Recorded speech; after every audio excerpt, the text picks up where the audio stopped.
C'est le combat de folie entre Alice et son père. Monsieur Mbargha n'en revient pas que sa fille conteste son autorité. Suite au conflit qu'il y a eu entre Arnold et Alice à cause du nouveau poste de Alice, les deux amoureux ont finalement réussi à parler, à avoir une petite conversation entre adultes. Ils ont réussi à parler seul à seul et Alice a fait savoir à Arnold qu'elle ne comptait pas rentrer à la maison. Cette situation l'a vraiment blessée et elle ne compte pas rentrer avec un homme qui est encore un bébé quoi. Un homme qui n'arrive pas à prendre des décisions tout seul, faut toujours que ce soit les autres qui prennent des décisions à sa place. Arnold a contre-attaqué. Il pense qu'Alice a accepté ce poste, pas parce qu'elle le voulait, mais parce que son père le lui a imposé, quoi. Oh là là, c'était vraiment tendu, jusqu'au point où Monsieur Mbargha a fait le déplacement à la maison qu'il a construite pour sa fille, pour mettre la famille de Arnold dehors, s'il vous plaît.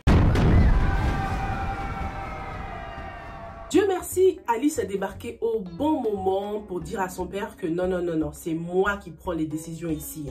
Cette maison, tu me l'as offerte, c'est moi qui détiens les papiers, la maison est à mon nom, par conséquent, je fais valoir mes droits et je décide que ma belle famille reste à la maison. Oh là là là là là là, c'était dingue et tellement humiliant aussi pour Arnold qui ne voulait même pas rester là en fait à la base. Il avait déjà pris la décision de rentrer chez sa mère parce que franchement, sa dignité quoi, sa dignité en a pris en coup.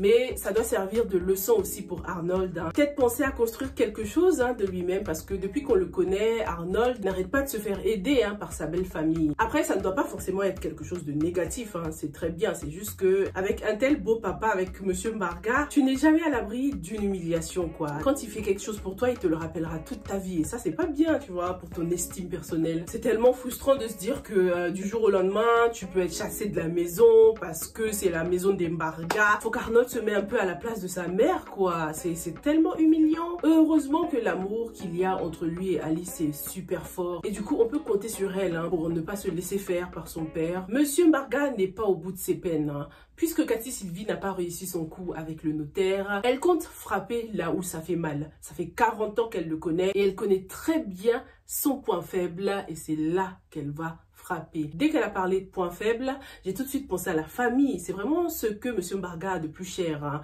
Ses enfants, ses petits-enfants. En plus, Brenda est venue chez eux pour passer le week-end. Donc, est-ce que Brenda va subir le même sort que Princesse se faire enlever, par exemple? Est-ce que tu penses que Cathy Sylvie va s'en prendre à la famille ou est-ce que tu penses à autre chose, à un autre domaine? Par rapport à l'enlèvement de Princesse, donc, malgré tout ce stress, malgré sa chute, elle a quand même été qualifiée pour les finales. Ah, moi j'y croyais plus, je me disais que non, les chutes comme ça, des fois c'est éliminatoire. J'avais plus beaucoup d'espoir pour Princesse, mais elle a réussi, c'était quand même la dernière à être sélectionnée. Bon, je sais qu'on l'a fait pour le cinéma, pour l'attention, pour le suspense, mais tant mieux pour elle. Sa chute était juste due à un petit malaise, sûrement en rapport avec l'enlèvement. Tout le monde est vraiment remonté contre Piwele, tout le monde est tellement déçu de lui, de sa mère, à sa fille, à Passy, à la police, like everybody. Sa mère n'a pas manqué de lui faire la leçon. Elle était hyper déçue de lui. Elle lui a même dit que c'était un monstre, quoi. Qu'il était ignoble d'avoir fait ça, enlever sa propre fille. Est-ce qu'il pense que si Miranda était au courant aujourd'hui à ce qu'il a fait à sa propre fille, elle se sentirait en sécurité avec ce bébé qu'elle porte? Princesse aussi est venue faire la morale à son père. Princesse a grandi,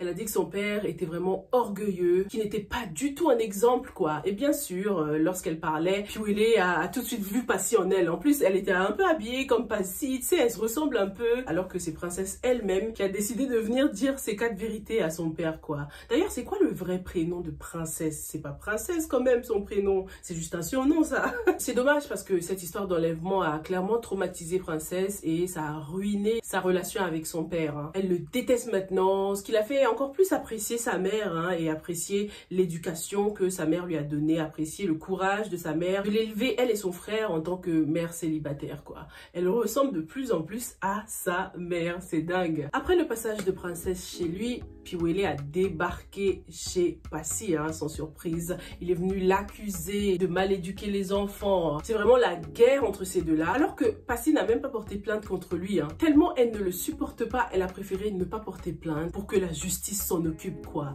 Piwele a été convoqué par la police. C'est pour ça qu'il a cru que c'est Passy qui avait porté plainte, mais non en fait. C'est la justice qui frappe à sa porte. Une fois au commissariat, Mamito lui a rappelé que ouais, ouais, même si Passy n'a pas porté plainte, elle va quand même faire remonter l'affaire, quoi. Parce que, attends, c'est pitoyable pour un recteur d'avoir des idées aussi monstrueuses. Même si Princesse en est bien sortie, c'est quand même une expérience traumatisante. Et puis Wele ne s'en rend clairement pas compte du tout parce qu'il est orgueilleux et qu'il veut toujours faire sa loi, quoi. Est-ce que tu penses qu'on va lui enlever son statut de recteur ou bien il va un peu descendre sur l'échelon social? Il faut qu'il soit sanctionné, ça c'est sûr. En plus, dans son cas, il y a des preuves, hein. Les ravisseurs, là, ceux qui avaient enlevé Princesse, ont été arrêtés, ont été emmenés à la police et ils ont dénoncé Piwele, hein. Ils ont dit qu'ils ne comptaient pas assassiner Princesse, que c'est le recteur qui les a envoyés en mission juste pour la kidnapper. Si avec ça, Piwele s'en sort, c'est qu'il y a vraiment un problème dans le système judiciaire. Pendant le annual show, Kim a finalement rejoint Austin.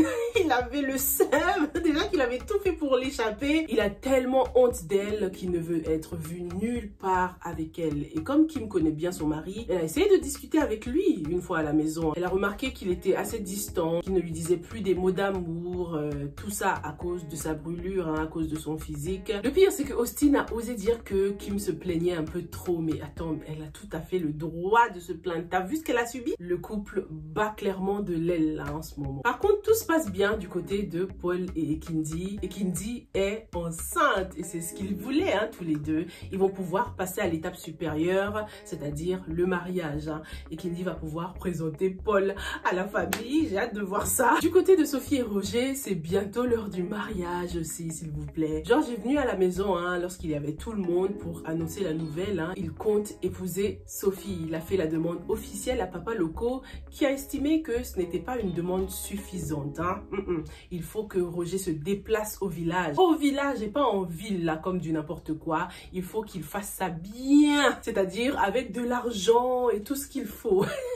J'espère qu'une fois au village, les choses vont hyper mal se passer et Papa Loco va se rendre compte que, ah, ce mec-là, ce Roger, c'est un démon. Il est pas net, il est pas clean. Béa était présente, hein, lors de la demande de mariage et d'ailleurs, avant l'arrivée de Roger, ils ont parlé un peu, elle, Sophie et Papa Loco, hein. Sophie l'a un peu conseillé, elle espère que tout ce que Béa a vécu lui servira de leçon et que cette fois-ci, elle va écouter sa sœur. Béa a dit oui, il n'y a pas de souci. Si tu me demandes de me coucher par terre, je vais même me rouler, il n'y a pas de souci, je vais t'écouter, grande sœur. On verra bien. J'ai des doutes, hein, Béa, là, elle n'apprend jamais. On verra bien si cette fois, ce sera la bonne. La nouvelle du mariage n'a pas réjoui Brenda du tout, hein. Oh là là, elle tirait sa longue bouche comme ça, elle avait le seum d'apprendre que ce Roger-là allait finalement épouser sa mère. Et je pense que c'est pour ça qu'elle a carrément décidé de changer d'air et d'aller passer le week-end chez ses grands-parents. Parce qu'elle n'est pas trop d'accord avec la tournure des choses, hein. Elle est inquiète pour l'avenir de sa mère et ce Roger, elle ne le supporte pas du tout. Mission accomplie en ce qui concerne Karine. Sa relation avance bien avec Georges. Ils couchent même maintenant ensemble et tout. Elle occupe une place importante maintenant dans la vie de Georges, hein. Elle a réussi. Du coup, il était temps de passer à l'étape supérieure maintenant qu'elle a réussi à gagner sa confiance. Elle a dit oui, Georgie, en fait, j'aimerais bien que tu m'aides à booster mes affaires. J'ai tout de suite pensé au cash money. Mais Karine, c'est une femme ambitieuse. Elle veut plus que du cash. Elle veut que Georges lui cède au moins 1% de ses parts dans une de ses entreprises, quoi. Bien évidemment, lorsque Georges lui demande de choisir parmi toutes les entreprises dans lesquelles il a des parts, Karine choisit Barga et compagnie. Cathy Sylvie a bien réussi son coup. Georges va céder des parts en croyant les céder à Karine, mais en fait, il sera en train de les céder à Cathy Sylvie, quoi. Aïe, aïe, aïe, aïe, aïe. C'est chaud à tous les niveaux. L'empire Barga est sur le point de s'effondrer, hein. Ça, c'est clair et net.